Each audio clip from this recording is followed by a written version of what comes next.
ये आकाशवाणी रायपुर है। छत्तीसगढ़ी समाचार बुलेटिन के संग मीनल तिवारी के जय जोहार। अब सुनाओ आज के प्रमुख समाचार।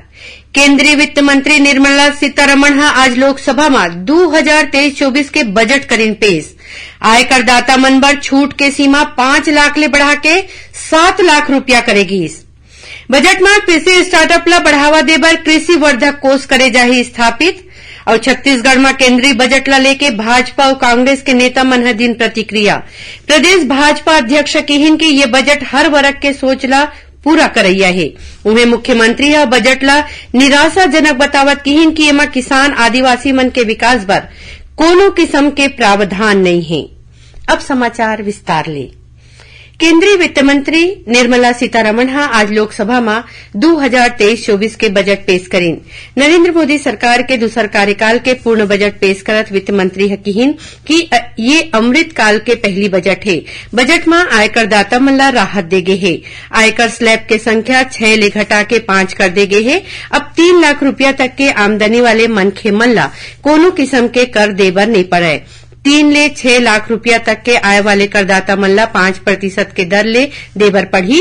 उन्हें 6 ले 9 लाख रुपया तक मन बर 10% दर और 9 ले 12 लाख रुपया आय वाले मन बर 15% दर होही। 15 लाख ले ऊपर के आमदनी में आयकर के दर 30% होही। नवा कर व्यवस्था के विकल्प सुनैया करदाता मन ला 7 लाख रुपया तक के आमदनी में कोनो किस्म के टैक्स नहीं देबर पड़े। वित्त मंत्री कहिन कि बजट में 7 ठिन प्राथमिकता है। एमा समावेशी विकास, अंतिम मनखे तक पहुंच बनाना और संरचना और निवेश, सक्षमता लाना, हरित विकास, युवा शक्ति और वित्तीय क्षेत्र शामिल है, जो अमृत काल के बेरा सरकार के अगुवाई करत सप्तऋषि असन काम करत है। आज पेश करे गए बजट में गांव गंवई क्षेत्र में कृषि स्टार्टअप खोले बर कृषि बढ़ावा कोष बनाए जाही, जेमा किसान मन के आगू आवत चुनौती के नवाचार और ओखर समाधान देवा जाही। मोटा अनाज मिलेट्स बर श्री अन्न वैश्विक केंद्र बनाए बर भारतीय बाजरा अनुसंधान संस्थान हैदराबाद ला सबले बने केंद्र के रूप में बढ़ावा दे जाही। पशुपालन, डेयरी, मछली पालन बर कृषि ऋण ला 20 लाख रुपया तक बढ़ाए जाही। सरकार प्रधानमंत्री मत्स्य संपदा योजना के एक नवा उपयोजना 6,000 करोड़ रुपया के निवेश के संग शुरू करही। एमा मछुआरा, मछली बोइया, सूक्ष्म और लघु उद्योग सक्षम बनही और बाजार के बढ़वार करे जा सकी। बजट में सरकार स्वास्थ्य, शिक्षा और कौशल विकास बर कतकुन घोषणा करे है। 2014 ले बने अभी तक 157 मेडिकल कॉलेज में 157 नवा नर्सिंग कॉलेज बनाए जाही। बजट में बछर 2047 तक जनजाति क्षेत्र में 40 बछर तक के उम्र वाले 7 करोड़ लोगन के कौशल विकास करे जाही। विशेष रूप ले जनजाति समूह पीवीटीजी के सामाजिक आर्थिक परिस्थिति में सुधार लाए बर प्रधानमंत्री पीवीटीजी विकास मिशन शुरू करे जाही। योजना में अवैया 3 बछर में 15,000 करोड़ रुपया के रकम देवाई जाही। सरकार अवैया 3 बछर में 740 एकलव्य मॉडल आवासीय विद्यालय में 38,800 अध्यापक और सहायक कर्मचारी के नियुक्ति करही। पीएम आवास योजना पर परिव्यय ला 66% बढ़ा के 79,000 करोड़ रुपया ले ज्यादा करेगे है। वित्त मंत्री कहिन कि ये बजट में हरित विकास को विशेष ध्यान देगे है। राज्य और केंद्र शासित प्रदेश में रासायनिक खातों के संतुलित प्रयोग पर प्रधानमंत्री पृथ्वी माता पुनरुद्धार, जागरूकता, पोषण और सुधार कार्यक्रम शुरू करे जाही। बजट में रेलवे पर अब तक के सबले ज्यादा 2,40,000 करोड़ रुपया के पूंजीगत खर्च के प्रावधान करेगे है। आजादी के अमृत महोत्सव में नवा बचत योजना महिला सम्मान बचत प्रमाण पत्र लाए जाही। एमा माइलोगिन और नोनी मन बर 2 बछर के बेरा में 2 लाख रुपया तक जमा राशि में 7.5% ब्याज मिली। प्रधानमंत्री नरेंद्र मोदी केंद्रीय बजट के प्रशंसा करत कहिन कि अमृतकाल के पहली बजट ले विकसित भारत के महत्वाकांक्षा पूरा करे के मजबूत आधार बनही। उमन कहिन कि बजट में समाज के वंचित लोगन ला प्राथमिकता दे गे है। बजट ला गरीब किसान के सपना पूरा करैया बताइन। एती छत्तीसगढ़ में केंद्रीय बजट ला लेके भाजपा और कांग्रेस के नेता मन अपन प्रतिक्रिया दिन है।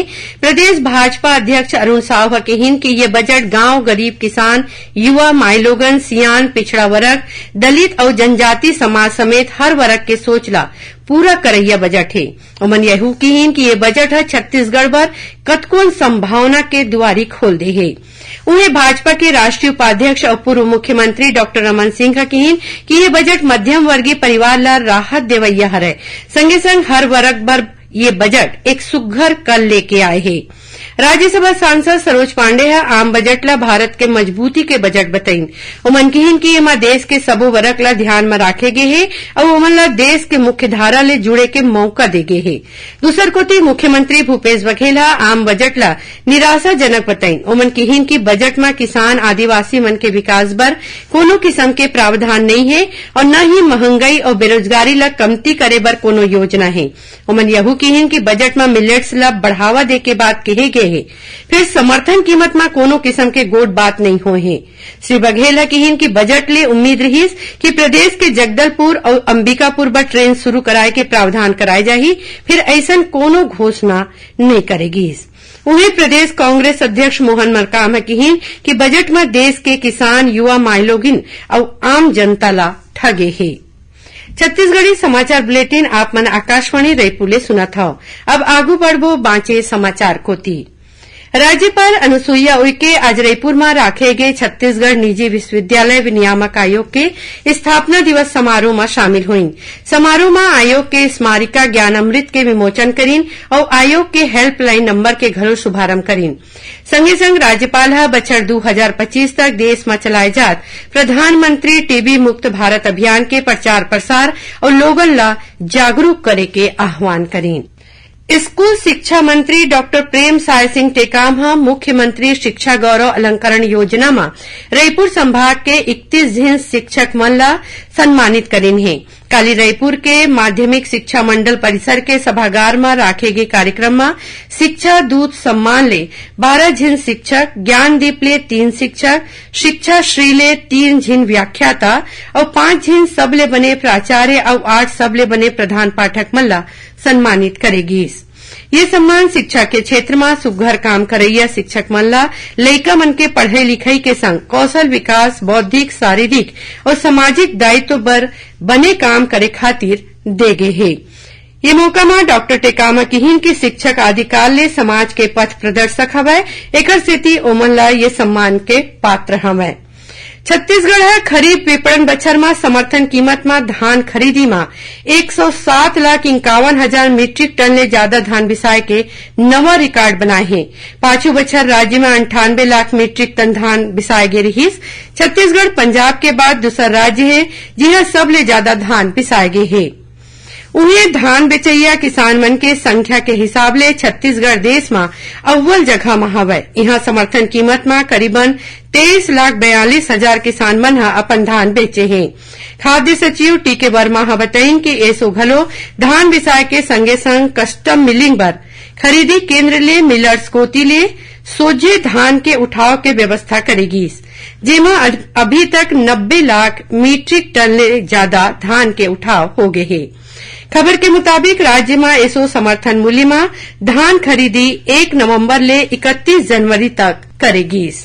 आखिर में प्रमुख समाचार एक गांव फिर। केंद्रीय वित्त मंत्री निर्मला सीतारमण आज लोकसभा में 2023-24 के बजट करीन पेश।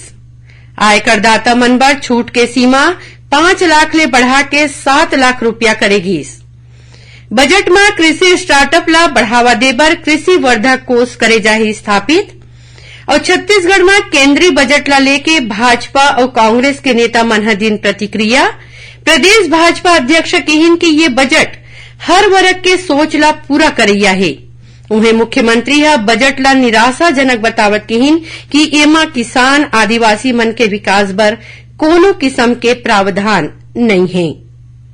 एकरे संग छत्तीसगढ़ी समाचार बुलेटिन यही सिरावत है। जय जोहार।